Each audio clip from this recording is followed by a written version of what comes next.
ஓம் ஸ்ரீ மாத்ரே நமக. ஓம் ஸ்ரீ குருபியோ நமக. ஓம் ஸ்ரீ கணேஷாய நமக. ஓம் ஸ்ரீ சுப்பிரமணிய சுவாமினே நமக. ஓம் நம சிவாய சிவாய நமக. திகட சக்கர செம்முகம் மைந்துளான் சகட சக்கர தாமரை நாயகன் அகட சக்கர இன்மணியா உரை விகட சக்கரன்மை பதம் போற்றுவாம். அருவமும் உருவும் ஆகி அனாதியாய் பலவாய் ஒன்றாய் பிரம்மமாய் நின்ற ஜோதி பிழம்பு அதுவோர் மேனியாக கருணை கோர் முகங்கள் ஆறும் கரங்கள் 12 கொண்டே ஒரு திரு முருகன் வந்தாங்கு உதித்தனன் உலகம் உய்ய. அனைவருக்கும் என் அன்பான வணக்கம். கச்சியப்பர் அருளிய கந்தபுராணத்தில் இன்று 3ஆம் நாள் பானுகோபன் யுத்தபடலம்.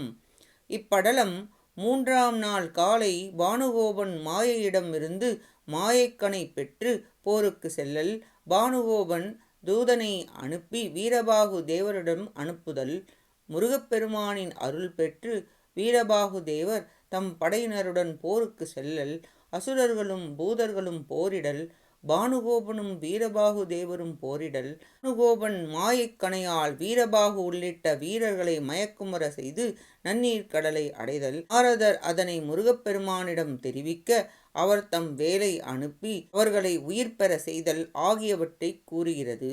கதிரவன் உதயமானதும் பானுகோபன் எழுந்து நித்திய கடமைகளை செய்து தன் பாட்டியை துதித்து வேண்டினான்.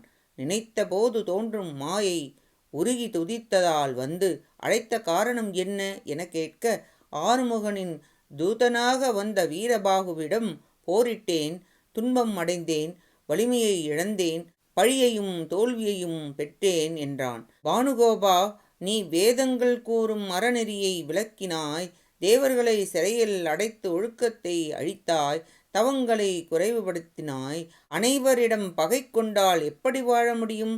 இப்போது அவர்கள் போர் தொடுக்க வந்துள்ளனர், இப்போது உனக்கு என்ன வேண்டும்? தருவோம் என்றாள். பானுகோபன் மகிழ்ந்து வீரபாகுவையும் அவன் படைகளையும் அழித்திட ஒப்பற்ற படைக்கலனை தந்தருள்வாயாக என்று வேண்டினான்.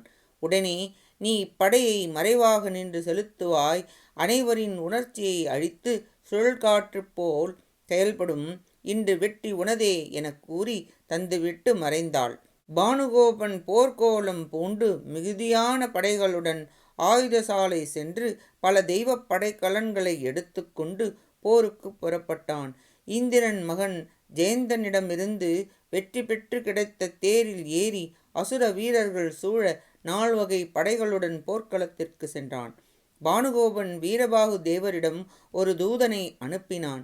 அரசனான சூரபன்மனின் கட்டளைப்படி போர் செய்து உன்னை கொன்று புகழ் அடைந்திட பானுகோபன் வந்துள்ளான், விரைந்து போருக்கு வருவாயாக, முந்தைய நாளை விட கடுமையாக இருக்கும் என்றான். பானுகோபன் இவ்வாறு கூற சொன்னான் என்று தூதன் கூறினான். இந்நாள் உன் உயிரை அழிப்பதற்கு விரைந்து வருகின்றான் எனக் கூற இப்பொழுதே வரவேண்டும் என அழைத்தான். நான் கூறியதை கூறு எனக் கூறி அனுப்பினார் வீரபாகுதேவர்.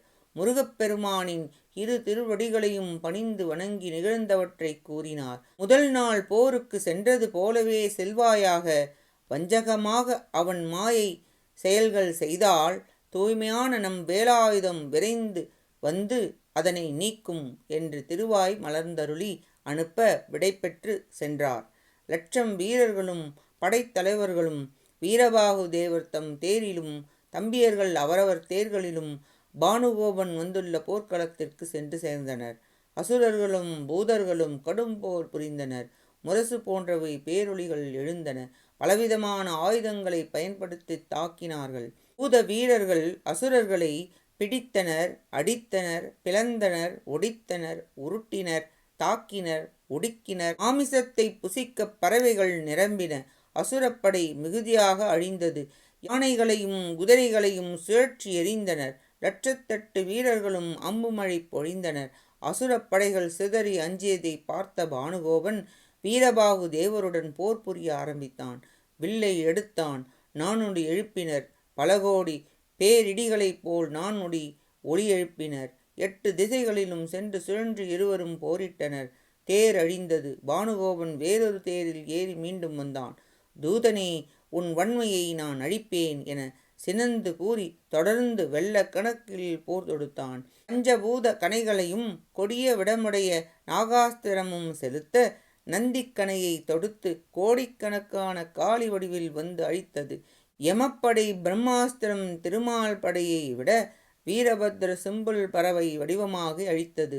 சந்திரக்கணையை சூரியக்கணையால் அழித்தார். இருவரும் சிவபெருமானிடமிருந்து பெற்ற பாசுபதாஸ்திரத்தை எடுத்தனர். அன்பினால் வணங்கி வழிபட்டு முறைப்படி பூஜை செய்து பானுகோபனின் கணையை அழித்து வருவாயாக எனக் கூறி எய்தினார். ருத்ர ரூபம் பெற்றன. காளிகள், நாய்கள், பைரக்கூட்டம், சரவ பறவை உடல் கொண்ட வீரபத்ர வடிவம் பல கோடி எடுத்து எல்லாவித உருவங்களையும் எடுத்து கடும்போர் புரிந்தது. கீழுலகம் 7, மேலுலகம் 7 ஆக 14 உலகங்களும் அழியும் யுக முடிவு காலம் போல் அதிர்ந்தன. ஒற்றர்கள் சூரபன்மனுக்கு வீரபாகு தேவரும் பானுகோபனும் இவ்வாறு பாசுபதாஸ்திரம் பயன்படுத்தி போரிடுவதை அறிவித்தனர். இரு பாசுபதாஸ்திரங்களும் அஞ்சுமாறு திருவிளையாடல் செய்து அவரவர்களிடமே திரும்பின. பாசுபதாஸ்திரத்திற்கு மேல் கணை இல்லாததால் பானுகோபன் மாயத்தந்திரம் செய்ய மேற்கொண்டான். முதலில் மாயமாய் ஓடி மறைந்தான். அனைவரும் ஓடிவிட்டான் என நினைக்கும் போது தன் பாட்டி மாயை தந்த கணையை செலுத்தினான். எவரும் அறியாத தன்மையில் பகைவரை அடைந்து அவர்களின் அறிவை இழக்கச் செய்து அழித்து உயிரை போக்கி நீர் மிகுந்த கடலுள் செலுத்துவாயாக என்று கூறி அக்கணையை செலுத்தினான். விரைந்து வந்து பூதகணத்தினரையும் 1,00,000 வீரர்களையும் 8 தம்பியர்களையும் வீரபாகு தேவரையும் ஒரு சேர உணர்வு இழக்கச் செய்து அனைவரும் மயங்கி விழுந்தனர். உயிரை கவர்ந்து தன் வலிமையால் அவர்களை கடலில் தூக்கி எறிந்து நடுகடலில் நன்னீர் கடலில் சேர்த்தது.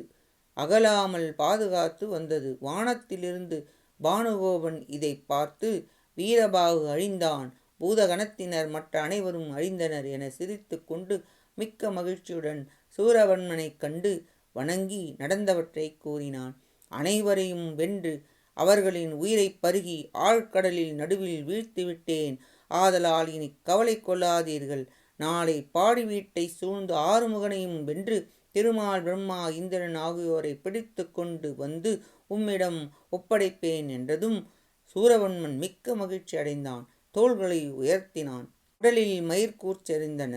எழுந்து மார்பில் தழுவி பின் தம் சிம்ஹாசனத்தின் மீது ஏற்றி குழந்தை பருவ காலம் போன்று தன் பக்கத்தில் அமர செய்தான்.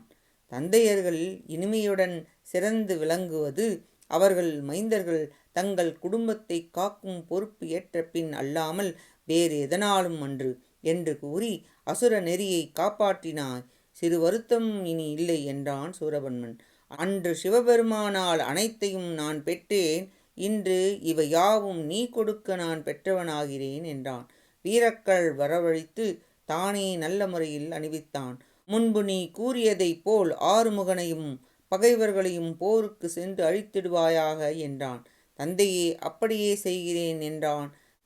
தேவர்கள் அனைவரும் இதை கண்டனர். மிகவும் வருந்தினர். அழுது உடல் நடுங்கி கண்ணீர் பெருகி நாவறட்சி அடைய சுழன்று விழுந்தனர். நாரத முனிவர் அதை அறிந்து பாடி வீட்டில் இருந்த முருகப்பெருமானிடம் அறிவித்தார். பானுகோபன் மாயக்கணையால் அனைவரின் அறிவை மயக்கமுற செய்து அழித்து தந்திரமாக நீர் மிகுந்த நன்னீர் கடலில் சேர்த்தனன் என்று மொழிந்ததும் தேவர்கள் ஒருங்கே சென்று முருகப்பெருமானின் திருமுன்பு நின்று பணிந்து வணங்கி காப்பாற்றுக என்று மொழிய முருகப்பெருமான் வேலை நோக்கி கடலுக்கு சென்று மாயக்கணையை அழித்து வீரர்களின் மயக்கத்தினை நீக்கி அனைவரையும் விரைவில் இங்கு வருமாறு செய்திட நீ செல்வாயாக என்று அருளினார். உடன் வேல் நல்லது என நவின்று கட்டளையை நிறைவேற்ற 1000 கோடி கதிரவர்கள் என விரிந்து இருளை உண்டு வன்மையுடன் பஞ்சபூதங்களும் நடுங்க பாம்பு சூரிய சந்திரர்கள் நடுங்க சென்றது. அனைத்து தெய்வக் கணைகளும் வேலை வணங்கி உடன் வந்தன. தேவர்கள் மகிழ்ந்தனர். முப்புறத்தை அழித்த சிவபெருமானைப் போல் வேல் சென்றது. தேவர்கள் போற்றி துதிக்க நன்னீர் கடலுக்குள் நுழைந்தது. மாயக்கணை அஞ்சி விலகி சென்றது. தன் செயல்பாட்டை இழந்து அழிந்தது.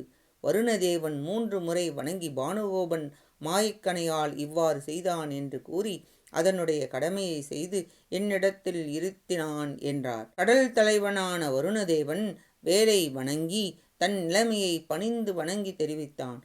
ஒளி பொருந்திய வேல், இனி உள்ளம் தளராதே என்று கூறி கடல் நீரில் அழுந்திருந்த வீரர்களை பொருத்தமுற வெளியே கொண்டு வந்து விட மாயக்கணையால் நினைவிழக்கப்பட்ட தன்மை நீங்கினர். மெல்ல மூச்சு விட்டு உறக்கம் அகல தூய்மையான அறிவு ஒருங்கே பெற்று உதயமாகும் கதிரவனைப் போல் விரைந்து எழுந்தனர். பாம்பின் விஷம் பட்டு மயக்கத்தில் இருந்த உடலிலிருந்து விடுபட்டு நஞ்சு அகல உயிர்த்தெழுவது போல் அனைவரும் எழுந்தனர். தேவர்கள் மலர்களை மழை போல் பொழிந்தனர். வேதங்கள் எல்லாம் துதித்தன. அனைவரும் தலைமையில் கைகூப்பி பணிந்து துதித்து பலமுறை வணங்கி மகிழ்ச்சி அடைந்து எதிர்கொண்டு சூழ்ந்தனர். பேரறிவு உடைய அவர்கள், ஆறுமுகப் பெருமான் ஏந்திருக்கும் வேலே, சிவபெருமானின் இயல்பான சக்தி என்னும் பெயரை ஆகமங்கள் கூறும் வேலே, எம் பெருமானாகிய முருகனே என்று உன்னைக் கண்டு எங்கள் கவலைகளைக் களைந்தோம். ஆயுதங்களுக்கெல்லாம் தலைவனே, நினைவும் அறிவும் உயிரும் உய்வும் அடைந்தோம். கொடியவன் தாரகாசுரன் கிரௌஞ்ச மலையில் எங்களை கட்டுப்பட அன்று வந்து காத்தருளினாய். இன்றும் இங்கு வந்து காத்தருளினாய். பதிவுபகாரம் எதுவும் செய்ய முடியவில்லை என்றதும் வேலானது, முருகப்பெருமான் அனுப்ப நான் வந்தேன், பாசறைக்கு வருவீராக என்று பகர்ந்தது. நல்லது என கூறி வணங்கினர். அனைவரும் வேலை சூழ்ந்து போற்ற அப்பொழுது வேலாயுதமானது சென்று வெற்றி கொள்ளும் முருகப்பெருமானின் சிவந்த கைகளில் சென்று சேர்ந்தது எனக் கூறி 3ஆம் நாள் பானுகோபன் யுத்தப்படலம் நிறைவடைகிறது. அடுத்த பதிவில் நகர்பகு படலம் பற்றி பார்ப்போம். கேட்ட அனைத்து நல்லுள்ளங்களுக்கும் நன்றியும் வணக்கமும் கூறி விடைபெறுகிறேன்.